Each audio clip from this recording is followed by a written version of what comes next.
Joining us now is one of West Bloomfield's first responders who's been helping the community navigate through the aftermath of last night's storm. He is West Bloomfield Fire Department Chief Greg Flynn. Chief, thank you so much for joining us this morning. Good morning, Larry. So what sort of calls has your team been dealing with since the storm hit, which was, I think, right around 6 p.m. last night? So the kind of calls that we see after a storm with the high winds that came through, lots of down power lines and lots of tree/branches, tree debris that has fallen is obstructing the roadways. And that's really starting right there, right about 6 o'clock. That's exactly what crews started doing throughout the township, north to south, east to west. They responded to in that amount of time. I think there was like 20 requests for service. We know there were more than that, but one of the great things, Larry, about West Bloomfield is neighbors help neighbors. And we've been driving by and see people out with their own chainsaws, clearing roadways and really taking an active role in making the community safe. So downriver last night, there was a tragedy in Monroe where a 14-year-old girl sadly perished after coming into contact with a down power line.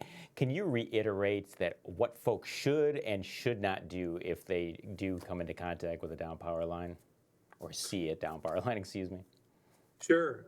When you look at a power pole, a telephone pole that we might commonly refer to them as, there's a series of wires that we see very low. Sometimes, almost like you could reach up and touch them. And those are service lines. Those are usually non-energy transferring power lines. So they're data lines, and your cable and that kind of stuff. Above them, you see a series of smaller wires that are kind of stacked on top of each other. Those are called secondary energy transfer wires. These are usually where the breakoffs for houses and go to businesses will go in.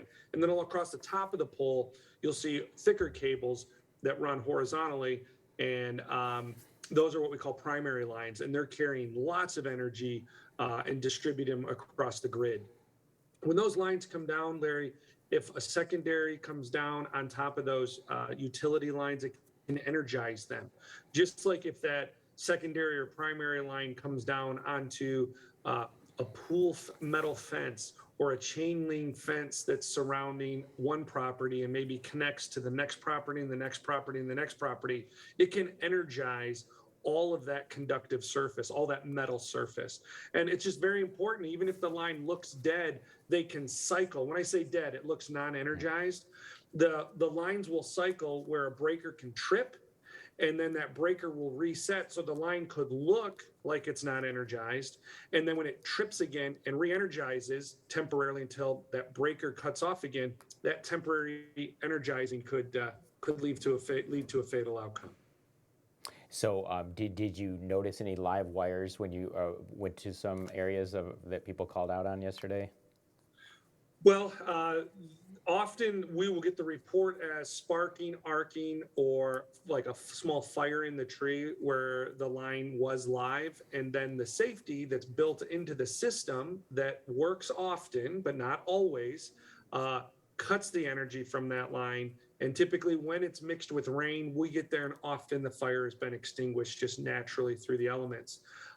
We did respond to a small outbuilding fire this morning that may have been caused by a down power line that wasn't noticed, that energized that small shed-like structure, only for the resident to find this morning that there was a pile of smoldering kind of ash and debris out back. So they're out there.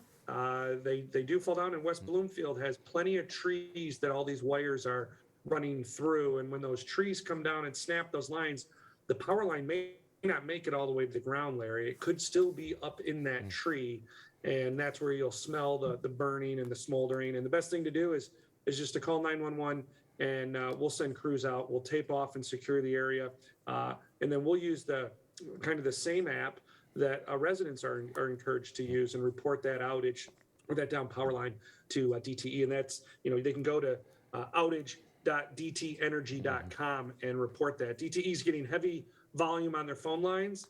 So if you want to get in there real quick, use their mobile app or go to outage.dtenergy.com and report the concern.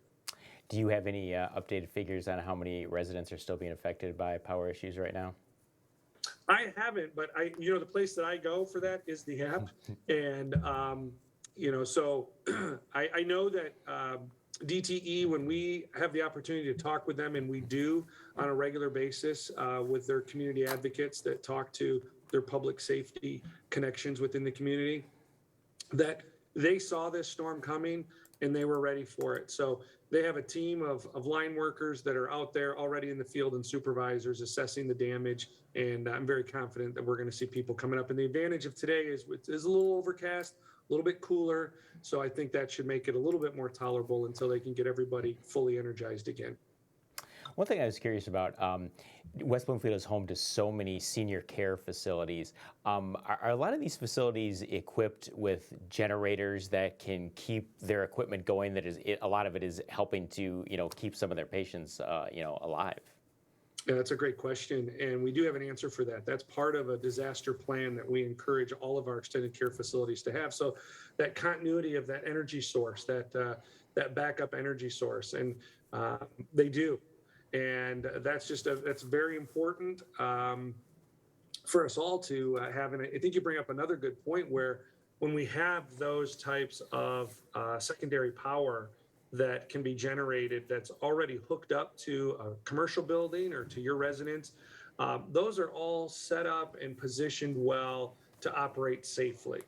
Where we get into a concern, Larry, is where people have their own portable fuel driven generators on wheels. And there's definitely a concern that, hey, someone might in the middle of the night come by and take my generator. So maybe intuitively thinking, they think, hey, I'm going to just put this in my garage and I'll just crack the garage door so the fumes will get out. But the fumes don't follow that path and stay low and go out the bottom.